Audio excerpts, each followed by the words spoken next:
Bon matin. Vous m'entendez comme il faut, là? Avant de commencer, on va prier.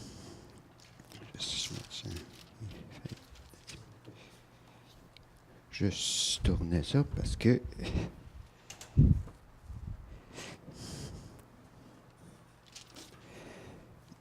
On va prier.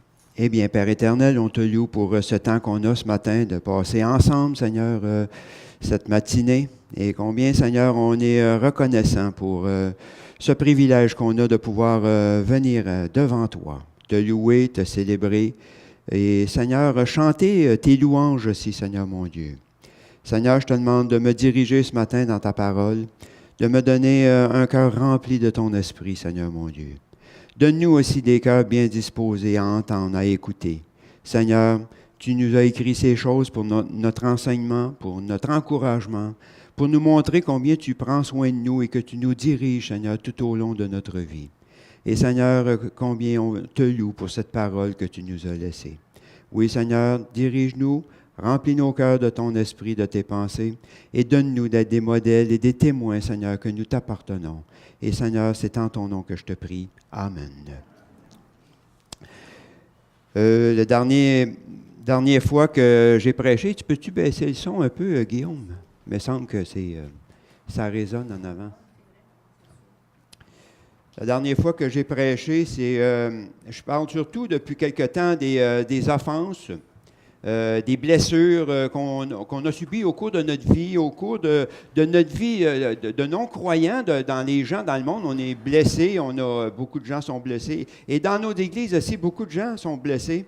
Et on ne sait pas trop, on n'en partage pas souvent l'idée parce qu'on pense qu'on est seul au monde, on pense qu'on a été seul à avoir été blessé ou offensé, mais on peut se consoler parce que chacun de nous, à un moment donné dans notre vie, a été blessé, a été offensé. Que ce soit dans la vie avant de venir à l'Église, dans la vie dans le passé, dans notre jeunesse, dans n'importe quand, on a été blessé, on a passé par là. Et je peux vous donner encore une nouvelle, on va encore passer par là.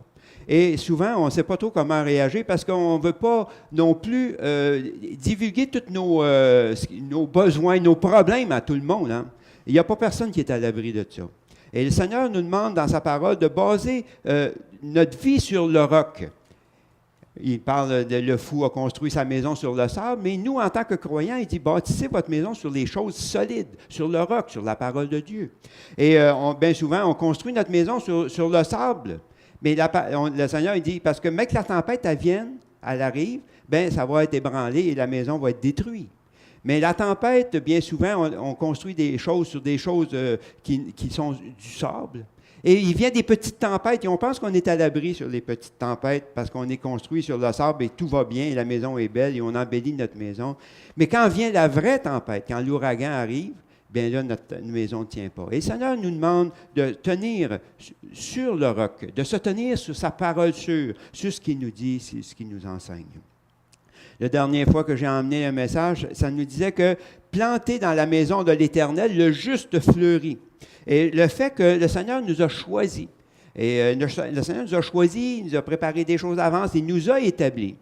Il nous a placés dans des endroits bien stratégiques, que j'aime à dire. Et il nous place dans sa cour, dans sa maison, dans son parvis.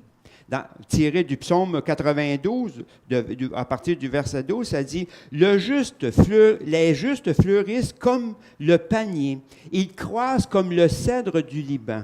Plantés dans la maison du Seigneur, ils fleurissent dans la cour du temple de notre Dieu. Ils sont encore féconds à l'âge des cheveux blancs et ils sont pleins de sève et verdoyants. » Dieu nous a placés. Dieu nous a placés à des endroits bien, bien stratégiques, bien, bien spécifiques pour chacun de nous. On pense qu'on a été placé, on a de la misère à séparer le hasard de ce que Dieu a fait. Parce que dans notre vieille vie, qu'on pourrait dire, dans le temps qu'on était dans le monde, on croyait assez au hasard, on dit la force des choses ou les choses semblables à ça. Mais Dieu a placé les choses. Et même, je crois, moi, que quand on était enfant, quand on est venu au monde, Dieu s'occupait de nous autres pour nous diriger. Ça nous dit qu'avant qu'on venait au monde, avant que le monde fût, il nous avait déjà préparé quelque chose. Soit qu'on y croit ou on n'y croit pas. Hein? Moi, je crois que le Seigneur a préparé des choses bien d'avance exprès pour nous, pour chacun de nous. Il nous installe, il nous prépare, et ça s'appelle la cour du roi, d'une certaine manière. Et dans la cour du roi, bien, le juste fleurit comme un panier. Hein, un panier, c'est majestueux, c'est grandiose, et c'est droit, et c'est beau à regarder, parce que ce n'est pas rien que des petits buissons tout croche. Dieu nous a placés là où nous sommes. Pourquoi? Parce qu'il veut nous raffiner.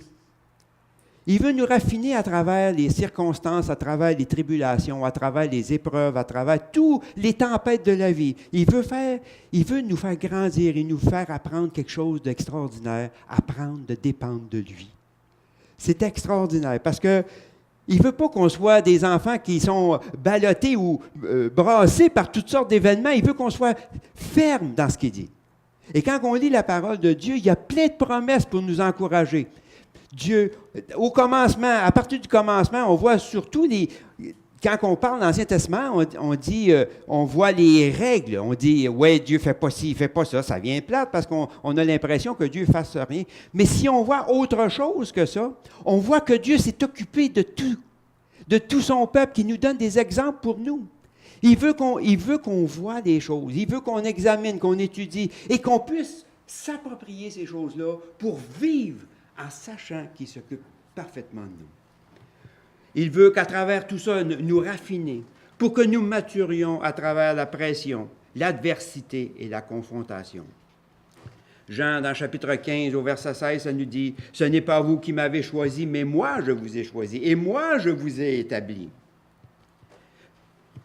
Plantés dans la maison de l'Éternel, on fleurit, on grandit. On sait que quand on arrache et on replante constamment, on le fait dans notre jardin. Des fois, on a des plantes qu'on essaie de changer de place. Moi, en tout cas, je fais ça. Des fois, je manque mon coup. À force de les arracher puis de les transplanter, on se rend compte que les plantes, ils ont de la misère. Hein?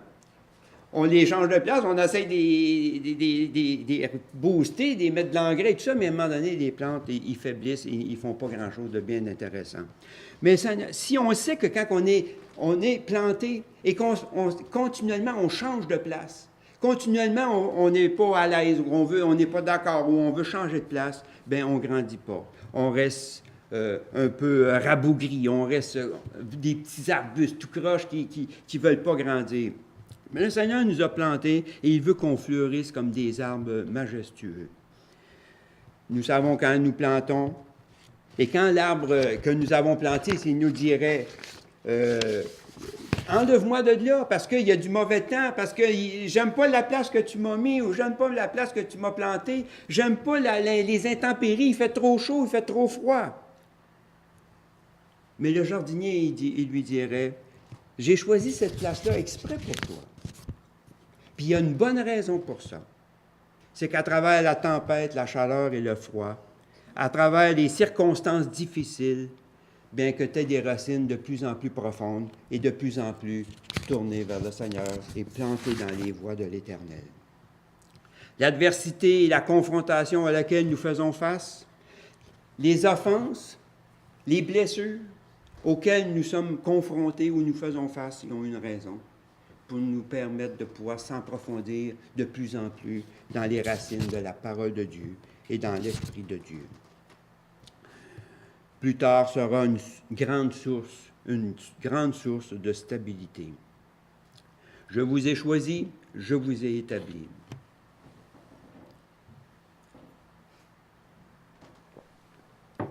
Savoir quelque chose, c'est une chose. Que Dieu nous a choisis, que Dieu nous a établis, que Dieu s'occupe de nous. Hein? C'est beau, hein? On lit ça dans la Bible. Pas une petite ramance. Mais le Seigneur veut qu'on mette en pratique les choses.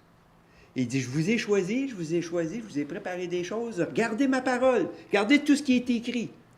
Je m'occupe parfaitement de vous. Le Seigneur ne veut pas simplement qu'on sache les choses. Il veut qu'on les mette en pratique. Il veut qu'on vive de elles. Et pourquoi? Parce que ce qu'il veut, le Seigneur, pour nous, c'est qu'on soit heureux, qu'on soit bien, qu'on soit dans la paix et qu'on soit dans la joie. Pour commencer, dans ma lecture, on va lire Romains 8, chapitre 14 à 17. C'est tout simplement mon passage de départ parce qu'on va aller puiser quelques passages dans ça, et ensuite, on va pouvoir continuer. Mon titre ce matin, c'est « Agir ou réagir ». Fait que si nous lisons dans Romains chapitre 8, à partir du verset 14, « Car tous ceux qui sont conduits par l'Esprit de Dieu sont fils de Dieu, et vous n'avez point reçu un esprit de servitude pour être encore dans la crainte, mais vous avez reçu un esprit d'adoption par lequel nous crions « Abba, Père ». L'Esprit lui-même rend témoignage à notre esprit que nous sommes enfants de Dieu. Or, si nous sommes enfants, nous sommes aussi héritiers, héritiers de Dieu et co-héritiers de Christ, si toutefois nous souffrons avec lui, afin d'être glorifiés avec lui.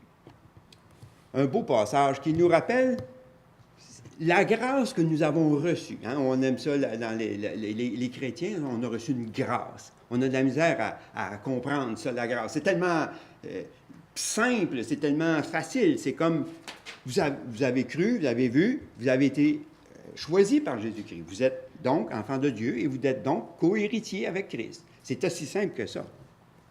Et mon titre ce matin, c'est « Agir ou réagir ». Et souvent, on se pose la question, le Seigneur m'a envoyé ici, dans une église, dans un ministère, dans d'autres places.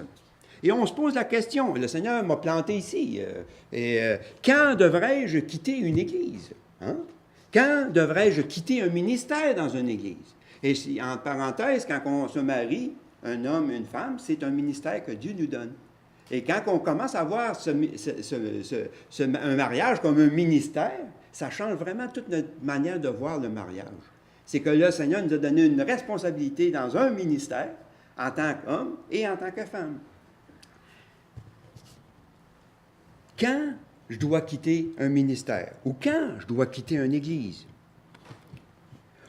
On rentre dans une église, après un certain temps, on voit souvent dans les églises, on voit souvent dans les couples, on voit souvent dans les nouvelles relations, de nouvelles choses. Et quand on rentre, hein, on dit c'est comme la lune de miel. Hein?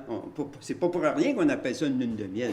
C'est qu'il y a une bonne raison. C'est que, je dis à ma petite fille, je disais que l'amour rend aveugle. Quand je vais marier Suzanne, ben, j'ai dit j'étais aveugle. Parce que j'ai dit l'amour nous rend aveugle. Mais ce qu'on veut dire dans ça, c'est que c'est tellement imprégnant que ça nous change notre manière de voir les choses qu'on ne voit pas comme d'habitude. Parce qu'on voit à travers de quelque chose qui est vraiment puissant et profond à l'intérieur. Et que, bien souvent, quand on rentre dans une église, on est emballé de voir l'enseignement. Hein? On voit quelqu'un qui arrive dans l'église. « Hey, j'ai jamais vu un enseignement comme ça. » Bien, faites attention quand ça commence comme ça. Par expérience, je peux vous dire que bien souvent, ça ne dure pas bien longtemps. Ou bien combien de personnes viennent dans une église et « Moi, j'aime les gens. Moi, j'aime la manière qui m'accueille. J'aime la manière qui nous enseigne. J'aime ci, j'aime ça. Hein? » C'est la lune de miel. Tout est beau, tout est extraordinaire. On voit ça dans un couple, on voit ça dans nos enfants, on voit ça quand on entreprend quelque chose de nouveau. Hein? On entreprend un petit jardin, au bout de 6 mois, la lune de miel est complètement finie, puis le jardin, il pousse en friche. Pourquoi? Parce qu'il y a une période qui est comme une lune de miel, qu'on voit différemment. Mais quand on commence, après un certain temps, de voir les défauts des gens, là, on s'aperçoit que, le pasteur qui prêchait avec tant d'éloquence et tant de beauté, wow, j'ai vu ce qu'il avait fait, j'ai vu ce qu'il avait dit, j'ai vu ci, j'ai vu ça, en tout cas, ou il a fait quelque chose, ou quoi que ce soit, mais là, on commence à voir, nos yeux commencent à changer de place. Après un certain temps de vie d'Église et voir dans l'Église, on a de la misère à fonctionner. Et la question, quand est le temps de quitter un ministère? Bien, la réponse, c'est une question. Combien ça doit aller mal avant de prendre la décision de partir? Bonne question. Faut-tu attendre combien de temps? Bien, la réponse, c'est une autre question. Qui vous a envoyé dans cette église ou dans ce ministère? C'est Dieu. Alors, en général, on répond, c'est Dieu qui m'a dirigé, c'est Dieu qui m'a envoyé. Alors, si c'est Dieu qui nous a dirigés, on attend que la réponse vienne de Dieu.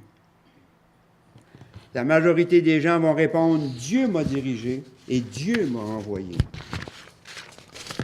Alors, si Dieu nous a envoyés, ne la quittons pas jusqu'à ce que Dieu nous dirige ou nous montre autre chose.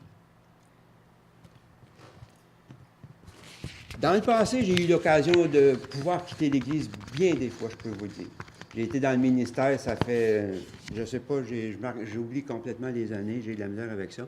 Ça fait peut-être au moins une quinzaine d'années que je suis dans le ministère, puis croyez-moi, avant d'être dans le ministère, j'étais pas prête à aller au ministère et j'ai vu bien des choses. Et je ne sais pas combien de fois je me suis demandé quand que je vais quitter l'Église. Quand j'en avais plein le chapeau de tout ça, j'étais pas prête à entreprendre un ministère comme ça. Et Suzanne était là pour m'encourager, et beaucoup d'autres personnes aussi.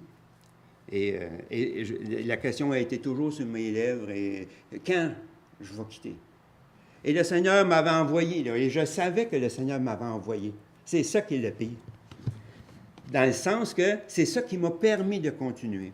Je savais que le Seigneur m'avait montré quelque chose, et je savais qu'il m'avait dirigé ici. C'était pas au hasard, et que je savais que le Seigneur m'avait dirigé.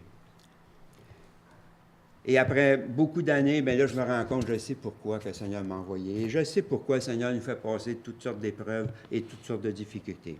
Si Dieu nous a envoyés dans une église, si Dieu nous a envoyés dans une relation, on ne la quitte pas, à moins que Dieu nous montre qu'il faut la quitter. Si Dieu garde le silence, on ne bouge pas, on attend, on reste en place où il nous a placés, parce que le silence, c'est une réponse aussi.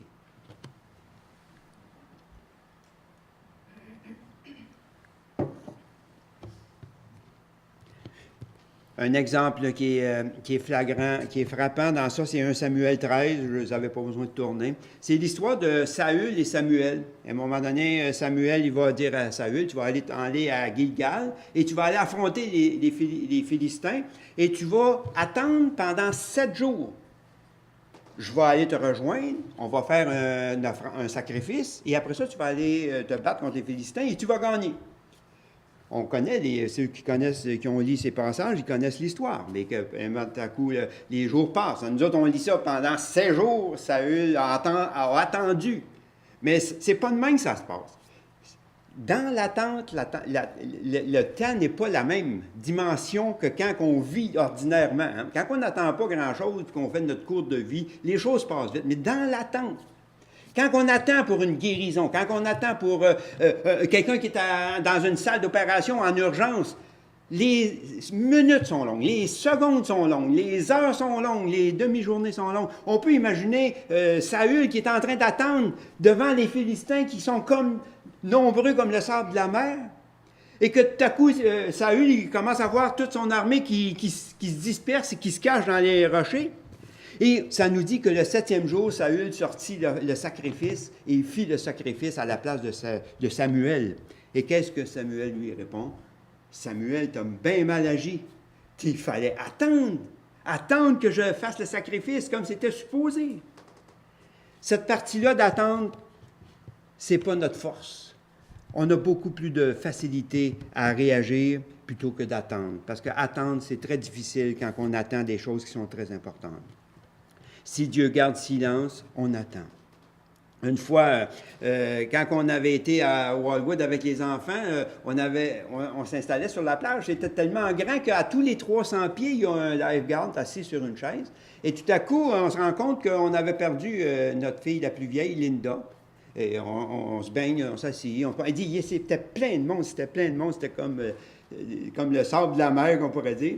Et tout à coup, on se rend compte que Linda n'est pas là. Mais on avait donné des consignes aux enfants. On a dit, si jamais vous vous perdez, s'il arrive quelque chose, regardez, le lifeguard est là et on est à 50 pieds du côté où ce qu'on doit être, où on est placé. Et tout à coup, on s'aperçoit que Linda n'est pas là. Et là, on regarde, et là, on s'inquiète tout le temps. Hein, quand on perd un de nos enfants, on s'inquiète. Et tout à coup, je commence à penser, j'ai dit, si elle s'est tournée, si elle a suivi la consigne qu'on a dit, la dernière consigne qu'on a donnée, attends, près du lifeguard, on va aller te chercher. Sauf qu'avec les vagues, elle avait dévié d'un lifeguard de 300 pieds. Elle était exactement à la place qu'il fallait, sauf 300 pieds plus long. Enfin, on a dit en nous autres, on dit, moi, la conclusion, c'est qu'elle a gardé des consignes et elle a tout simplement dévié d'un lifeguard, mais aller voir à l'autre lifeguard. Et justement, elle était là, puis elle nous cherchait la même affaire. Mais ce que je veux dire dans tout ça, c'est que la dernière consigne, c'est la celle qu'on doit suivre. Et quand Dieu nous parle et il nous a donné la consigne d'aller à une place, c'est la seule à suivre. S'il garde le silence, si on perd le contact, et quand on se perd, des fois, quand on va dans des endroits, on dit, la dernière consigne, c'était quoi? On reste dans la consigne qu'on avait établie. Et quand Dieu nous a envoyé une place, bien, la consigne, tant qu'il garde le silence, on reste à cette place. Ça ne sera pas à cause que ça va mal qu'on va changer de place. Ça ne sera pas à cause des mauvaises conditions du ministère qu'on va changer de place. Ça va être, mais que le Seigneur nous dise de changer de place. Et c'est toute une différence. Parce que le Seigneur a des promesses pour nous. Et quand on lit dans Isaïe chapitre 55 au verset 12, si vous voulez tourner avec moi, Isaïe 55 au verset 12,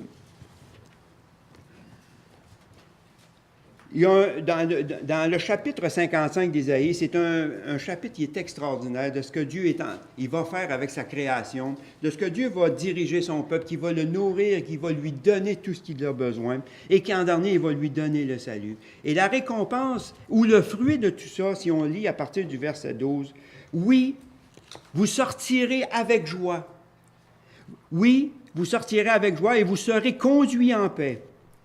Les montagnes et les collines éclateront d'allégresse devant vous, et tous les arbres de la campagne battront des mains. Voyez-vous, le Seigneur a préparé des choses merveilleuses pour nous. Il veut notre paix, il veut qu'on ait la paix, il veut qu'on soit heureux, il veut notre bonheur pour nous. Et souvent, on perd ça de vue. Et quand le Seigneur nous dit, quand vous allez marcher, quand vous allez avancer, vous allez être dans la paix, vous allez être dans la joie, parce que c'est moi qui vais vous conduire. Et le Seigneur nous a donné cette promesse-là. Et c'est ça qu'il veut pour nous aujourd'hui. Même si ça va mal, même dans les ministères, le Seigneur nous demande, à moins que je vous dise de partir, vous restez là. Parce que mais que vous allez partir, mais que vous quittez ce ministère ou cette église ou cette relation d'amis ou qui que ce soit, vous allez partir avec joie dans la paix. Alors, votre départ ne sera pas basé sur des actions ou des comportements d'autres personnes, mais dirigés par le Saint-Esprit. Quitter un ministère ne sera pas basé sur comment vont mal les choses. Partir parce que nous sommes offensés ou critiqués, ce n'est pas le plan de Dieu. C'est réagir au lieu d'agir. Là où nous avons envoyé, là où Dieu nous a plantés, nous réagissons au lieu d'agir.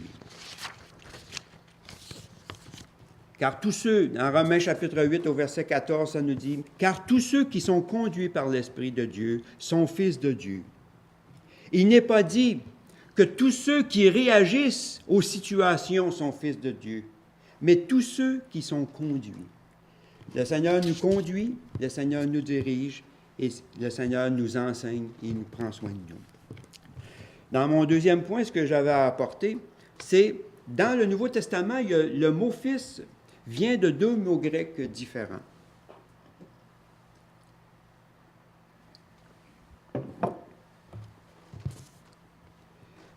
La raison, c'est que il y a il y a deux mots grecs qui sont différents. Le premier mot est technon, et le deuxième, c'est huios. Huios. Je ne sais pas si je prononce bien, mais en tout cas, ça ressemble à ça. Le premier mot qui dit technon, c'est assez simple, qui veut dire « il est fils » par le simple fait qu'il est né. C'est assez simple. Un peu les passages qu'on a lus tantôt. Le fait qu'on est né, on est tout simplement fils de quelqu'un. Quand nos filles sont nées, nous leur avons donné le nom de Cyr parce qu'il était tout simplement le nom de moi et de Suzanne, puis c'était nos enfants. Il n'y a rien d'autre qui pouvait les distinguer à part qu'ils étaient nos enfants. Quand on les voyait à la pouponnière, bien, il n'y avait pas rien de différent bien avec les autres. On voit un petit peu des aides de famille. Moi, j'ai bien de la misère à voir ça. Il y en a qui disent « Ah, qui ressemble à son père. » Ah, moi, je trouve qu'ils se ressemblent tous. à moins qu'il y ait vraiment quelque chose de bien différent, mais Suzanne a dit, ah, hey, je voudrais bien, mais je vois rien. Mais tout simplement, c'est pour dire que quand il y en a une trentaine à la pouponnière, quand on est à l'hôpital, parce qu'on était à l'hôpital, si on ne nous dit pas qu'il est marqué cire dessus, ouais, en tout cas, c'est la seule, on peut dire, qui est notre enfant, parce que c'est de moi et de Suzanne. Et par naissance, c'est notre bébé, c'est notre petit. Quand la famille le voit, et ils vont le voir, ils ne le voient pas autrement comme le bébé de Réal et de Suzanne. Hein, et on leur dit que c'est notre bébé. Ils ne possèdent rien de distingué des autres bébés. Alors, ils sont comme... le bébé est tout simplement le technon de Réal et de Suzanne.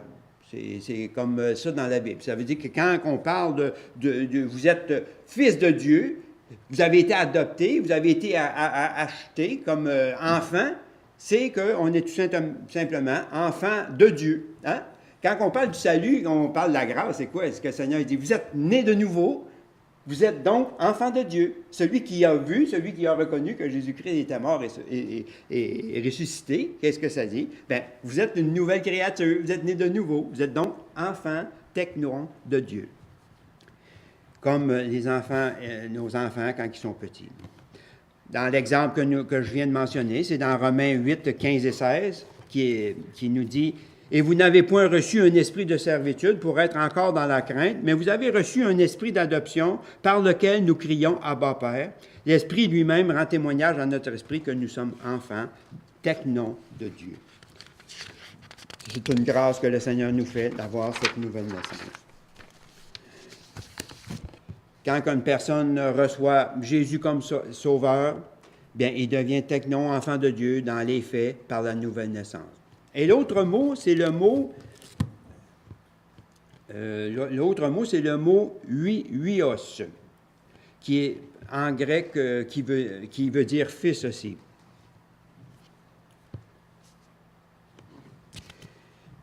La plupart du temps, ce mot est utilisé dans le Nouveau Testament pour décrire quelqu'un qui est identifié comme un fils, qui démontre le caractère ou qui est caractérisé par ses parents.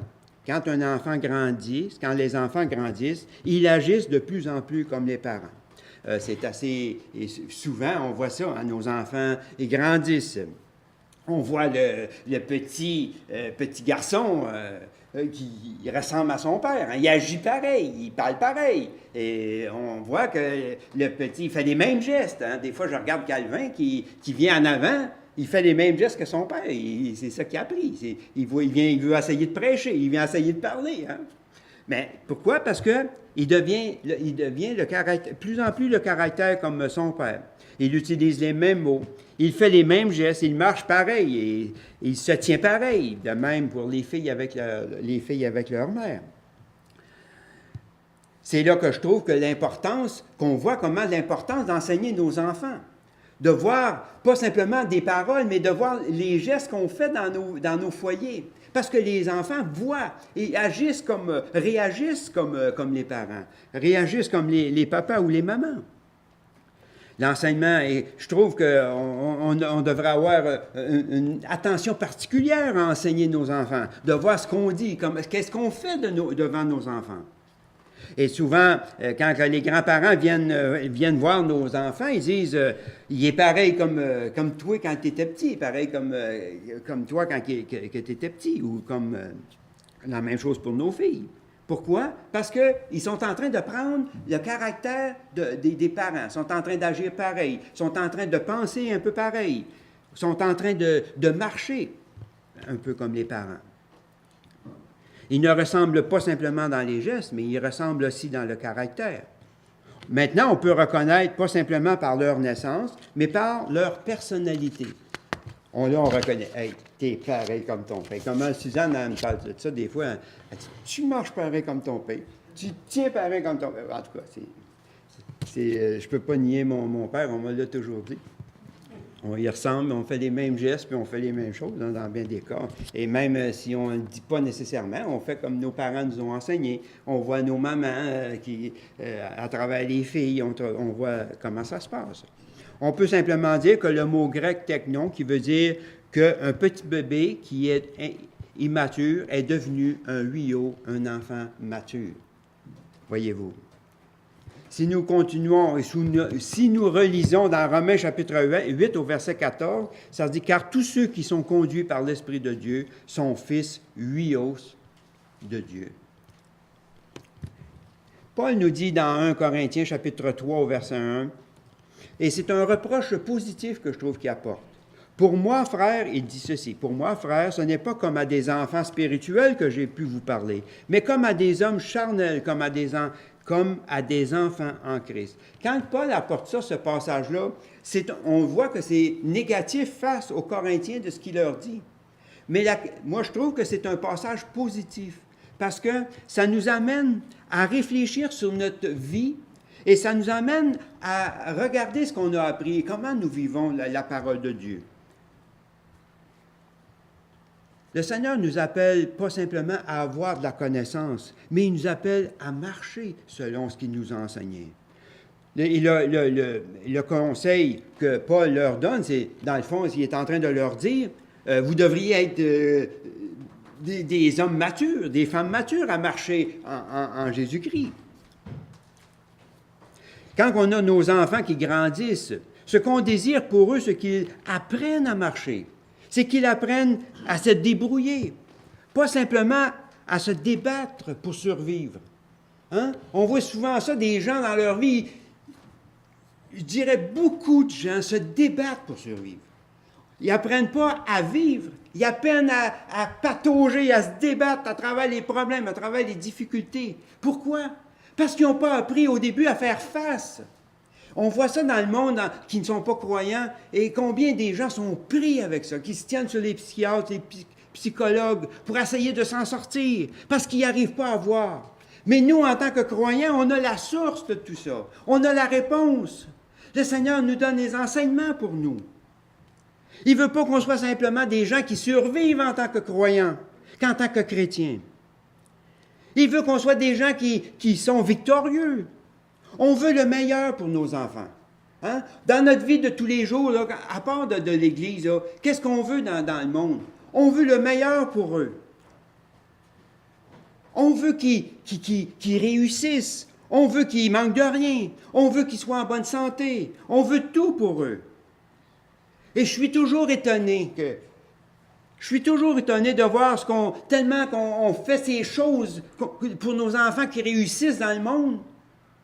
Et comment l'importance de la parole de Dieu et la vérité et tout ça, que je suis tellement étonné de voir la négligence qu'on fait à travers l'enseignement de nos enfants dans la famille, dans les maisons, dans nos foyers, qu'on néglige tant d'enseigner nos enfants avec cette parole. Pourtant, on dit la parole, c'est la vérité, c'est tout. Dans le fond, en tant que croyant, c'est Christ, c'est tout. Le reste, c'est tout comme secondaire. On met tellement d'accent pour que nos enfants réussissent dans le monde et qu'ils manquent de rien. Et combien on néglige la parole de Dieu à enseigner, à éduquer nos enfants à la maison.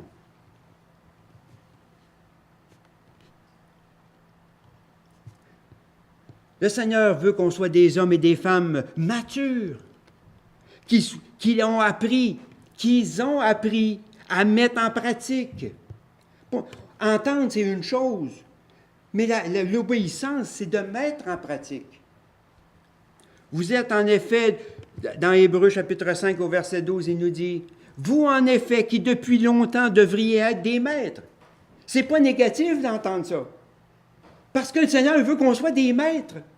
Il ne veut pas qu'on soit ballotté, il ne veut pas qu'on soit toujours tiraillé, qu'on se débatte constamment avec la vie. Il veut qu'on vive pleinement les promesses que Dieu nous a faites. Que de voir, quand on lit l'Ancien Testament, la parole de Dieu, de ce que le Seigneur a fait pour nous, de vivre de ces choses, de se les approprier et de vivre en maître. Et d'enseigner les gens, et enseigner les enfants et d'enseigner les autres personnes à vivre comme telles.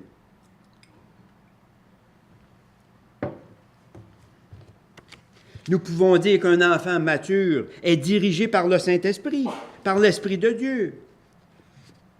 Et qu'un enfant immature, au lieu de diriger, réagit. Hein? Combien de fois qu'on a été immature dans notre vie, même si on est chrétien depuis des années, combien de fois qu'on réagit? Hein? On ne se contente pas d'aller voir la parole de ce que Dieu dit, mais on voit un événement de tout à coup qui nous surprend, qui nous prend au dépourvu. On ne dit pas qu'est-ce que le Seigneur dit ou qu'est-ce que j'ai été enseigné dans cette situation, mais on réagit sous la pression. On réagit face à ce qui se présente. La connaissance n'est pas la clé. L'obéissance, c'est la clé. La connaissance, c'est d'apprendre, de préparer quelque chose. On prépare nos enfants, on enseigne nos enfants. À l'école, on enseigne nos enfants, on permet qu'ils enseignent nos enfants. Pourquoi? Parce que l'obéissance, c'est la clé. En tant que croyant, la connaissance est extraordinaire. On doit apprendre à connaître la Bible, la réciter par cœur et tout et tout. Mais en dernier, c'est l'obéissance. L'obéissance, c'est la clé de tout. Quand nos enfants grandissent, leur caractère se développe, ils deviennent de plus en plus matures, plus responsables. On leur fait de plus en plus confiance. Et tout à coup, ils commencent à aller à l'école. On voit que c'est difficile pour les parents de les lâcher de leur queue de chemise. Hein? Ils ont de la misère à lâcher le maman, le papa, parce que là, ils s'en vont dans un monde nouveau. Un monde qui vont être confrontés. Un monde qui vont être exposés. Hein? Là, les choses, ça commence à changer, là. Là, papa et maman, ils ne seront plus là alentour de vous autres là, pour vous surveiller, pour prendre soin de vous autres, puis s'il y a quelque chose qui ne va pas bien, là, on va vous le tasser, là. Non, maintenant, c'est nouveau. Vous allez commencer à avoir des confrontations, à être exposé à toutes sortes de mauvaises choses, à toutes sortes d'affaires qui vont se présenter devant vous. Et maintenant, vous allez mettre en pratique ce que vous avez appris. Hein? Il me semble que c'est le bon sens du bon sens, hein? Mais en tant que parents, on entend des fois nos enfants qui nous rapportent toutes sortes de faits à l'école. Notre première réaction, c'est de prendre le téléphone. Je vais l'appeler, moi, le parent. Hein? On va y aller régler ça pour toi. C'est pas ça qu'il faut faire. C'est pas la bonne chose. Je l'ai déjà fait. Et je peux vous dire que c'est pas la bonne chose à faire. Parce qu'il faut que nos enfants apprennent à confronter les problèmes. Et à travers les problèmes et les difficultés ou toutes sortes de choses qui vont se passer, qui apprennent à mettre en pratique les conseils des parents et de vivre l'expérience dans la souffrance. Hein? Parce que quand on commence à résister, quand on commence à avoir de l'opposition, quand on commence à prendre position dans la parole de Dieu, bien, on est persécuté, on est blessé, on est offensé et on apprend à vivre dans la souffrance parce que c'est à ça qu'on va avoir. Combien qu'on voit beaucoup de gens qui vont dans les églises, ils sont toujours en train d'apprendre et n'arrivent jamais à la connaissance de la vérité. Avez-vous déjà lu ce passage? Dans 2 Timothée 3,7. Ça nous dit, dans les derniers temps, beaucoup de gens, ils vont être, là, ils emmènent toutes les critiques, ils vont être fanfarons, hautains et tout et tout. Et en dernier, ça dit, ils vont toujours chercher à apprendre et n'arriveront jamais à la connaissance de la vérité. C'est quelque chose, hein, quand on entend ça. Et combien qu'on voit aujourd'hui des dizaines et des dizaines de personnes qui apprennent dans les églises, qui ont écouté des milliers de sermons depuis des années, qui ont lu la parole de Dieu, qui ont fouillé dans la parole de Dieu, sont capables de vous réciter, de vous dire à telle place où il est le chapitre que vous cherchez, sont capables de vous réciter des versets par cœur, des chapitres par cœur. Ils sont toujours en train d'apprendre et ils n'ont pas appris à mettre la vérité en pratique. Et c'est désolant parce qu'ils sont encore avec des couches. Croître et grandir, ce n'est pas simplement accepter ce que Dieu dit. Mettre en pratique ce que nous savons, c'est l'obéissance.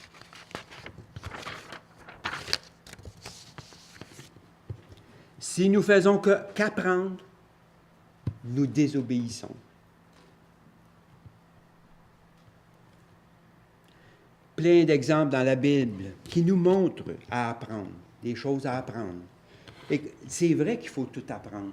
C'est vrai qu'on n'en saura jamais assez. Je ne suis pas contre d'apprendre. Au contraire, j'encourage tout le temps les personnes à aller beaucoup plus loin, puis à fouiller, puis d'apprendre. Mais par les exemples de la Bible, d'avoir une vie de maître.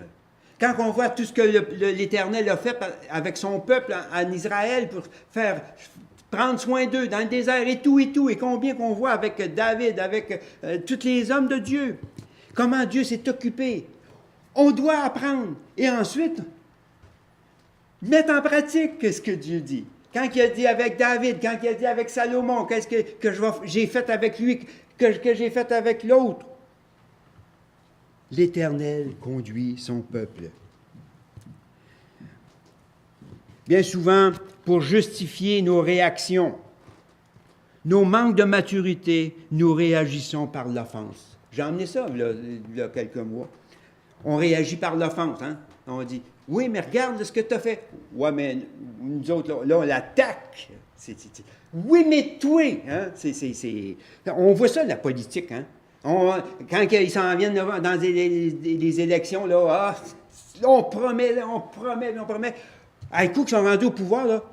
Mais vous avez promis ceci et cela. Oui, mais c'est eux autres, hein? On ne dit pas, c'est nous autres qui vont régler ça, là. Oui, mais regardez l'autre partie qui était avant nous autres. Oui, c'est eux autres, hein? C'est fréquent, c'est tout le temps comme ça, parce que l'attaque, on ne veut pas que les gens voient notre vraie réalité.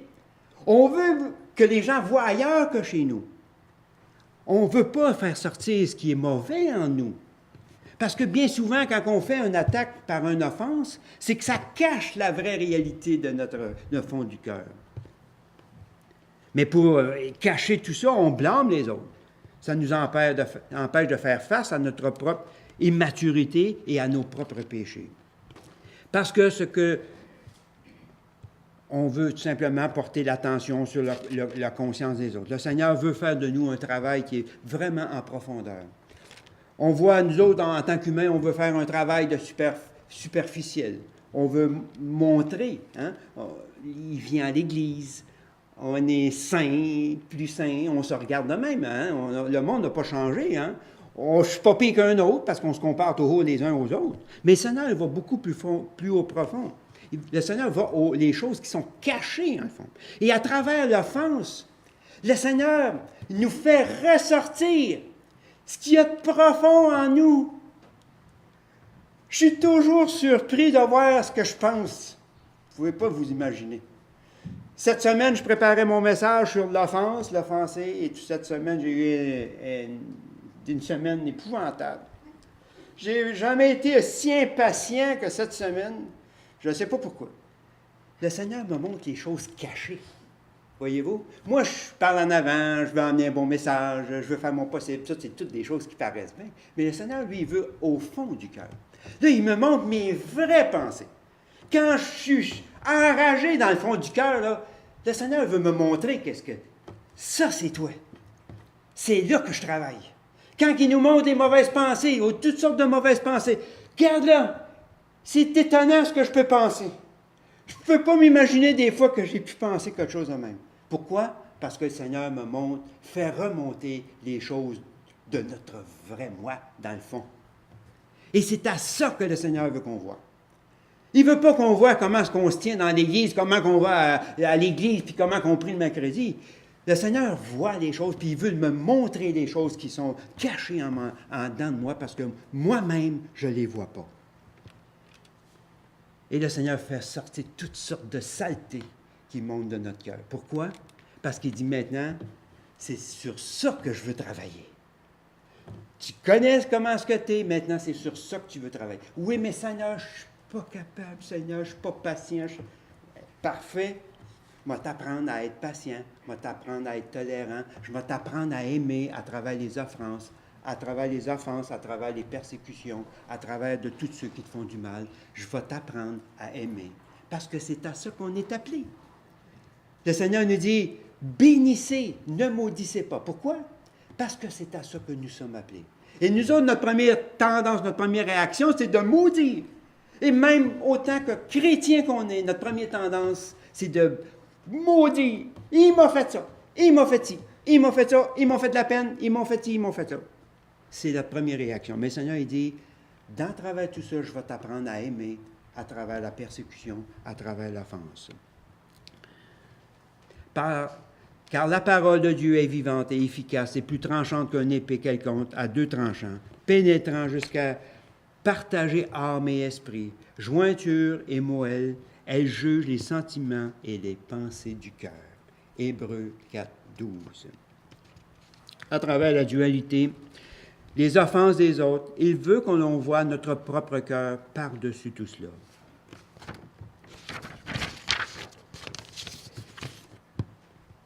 Combien nous entendons de témoignages de personnes qui sont parties, qui sont blessées, qui ont fui des situations et ont été blessées dans des églises, dans des couples, avec des amis, avec des familles, combien d'autres. Et on en voit encore, et on va en voir encore, ça c'est sûr. Mais quand on commence à fuir, on va fuir après ça tout le temps. Parce qu'en général, quand on fuit des situations, le Seigneur, c'est par là qu'il veut qu'on passe. On change d'église, on change de place, on fait la lune de miel, comme j'ai dit tantôt. Là, c'est tout beau, c'est l'église parfaite. Et tout à coup, on voit que la même situation vient et on doit faire face au même problème. D'un autre angle, d'autres personnages, mais on se rend compte qu'il faut passer par là. Et c'est là que le Seigneur veut qu'on passe. Parce qu'il nous montre les choses du fond de notre cœur. Quand on a commencé à fuir, mais on fuit bien souvent tout le temps le reste de notre vie. Et on voit ça souvent. On a des gens qui vont passer leur vie à fuir toutes sortes de choses, toutes sortes de situations. Il y a une histoire que je voulais vous raconter en terminant. C'est l'histoire de... Pas une histoire vraie, là, mais c'est une histoire pour un peu nous faire réfléchir. C'est l'histoire de la conquête de l'Ouest. Hein? On regardait dans les films de la conquête de l'Ouest et qu'il y avait des gens qui partaient des États-Unis et allaient s'établir dans l'Ouest pour faire des nouveaux départs, peut-être avoir une ferme, commencer quelque chose de nouveau. Et il y a une famille qui part de l'Est, j'imagine de l'Est des États-Unis, qui s'en va vers l'Ouest. Et la première personne qu'on rencontrait avant de s'installer dans un village, il y avait un homme âgé qui vivait sur une montagne et c'était le premier qu'on rencontrait. Et l'homme âgé le demande, il dit... les personnes le demandent et disent on veut s'installer ici et qu'est-ce qu'elle a l'air, la ville? Ben, l'homme âgé lui dit dites-moi, comment était la ville que vous avez quittée? Ah, il dit la ville qu'on a quittée, là, c'est épouvantable. Les gens sont méchants, durs, grossiers, ils exploitent les innocents. Ensuite, c'est plein de voleurs, plein de meurtriers. Et l'homme qui était sur la montagne, qui a entendu cela, il dit, c'est exactement la ville qui est là en bas où c'est que vous voulez vous installer. Ah les gens sont tout contents de leur dire, merci, ils disent à cet homme de les avoir épargnés de s'installer dans cette ville. Et tout à coup, ils s'en vont, ils disent, on va aller s'installer ailleurs. Mais tout à coup, il y a une autre personne, une autre famille qui s'en vient, qui arrive pour s'installer encore dans cette ville et ils rencontrent encore le même homme qui était sur la montagne. Il leur dit, il demande à cet homme, il dit, qu'est-ce que ça a l'air, la ville où on veut s'installer ici? L'homme, il demande encore une fois, il dit, comment était la ville que vous avez, où vous devenez? Ils disent, elle était merveilleuse. Des amis chers qu'on est obligé de laisser. Chacun s'occupait du bien des autres. Quelqu'un avait un grand projet, là, tout le monde se mettait ensemble pour y aider, pour s'encourager. Cela a été très difficile de quitter cette ville et très dur pour nous de la quitter. Mais vu qu'il fallait avancer pour aller continuer pour nos enfants, on a décidé de le faire. Mais l'homme, il a dit, c'est exactement la ville dans laquelle vous voulez vous installer. Fait que l'homme, il a dit, les gens ont dit à l'homme, ils ont dit, merci parce que ça nous encourage, on va aller s'installer dans cette ville. Parce que voyez-vous la leçon de ça? Comme on part d'une place, c'est la place qu'on emmène avec. Hein? Ça, c'est la leçon à retirer. On pense que c'est les gens, les événements, mais on emmène la place avec. Si nous avons quitté dans la paix, dans la joie, on continue à marcher dans la paix et dans la joie parce que c'est ça que nous sommes, c'est ça que nous emmenons avec nous. Et si nous avons quitté blessés et offensés, c'est ce qui ressort aussi de notre vie. Puisse le Seigneur nous diriger, nous faire prendre conscience aussi de l'importance de demeurer dans la parole de Dieu. Il nous a choisis, il nous a établis à des endroits pour les autres. Hein? Le Seigneur nous appelle à servir les uns les autres. à servir, d'aider les gens qui sont blessés et offensés, et pour nous. Parce qu'en retour de notre prix, pour avoir consolé, aidé, encouragé, on va être blessé, offensé, maltraité, injurié, et tout ce que vous voulez. Et le Seigneur vous dit, bien, vous ne maudirez pas, vous allez bénir, et c'est à ça que vous êtes appelés. Plus le Seigneur bénit sa parole et nous diriger tout au long de notre vie. Amen.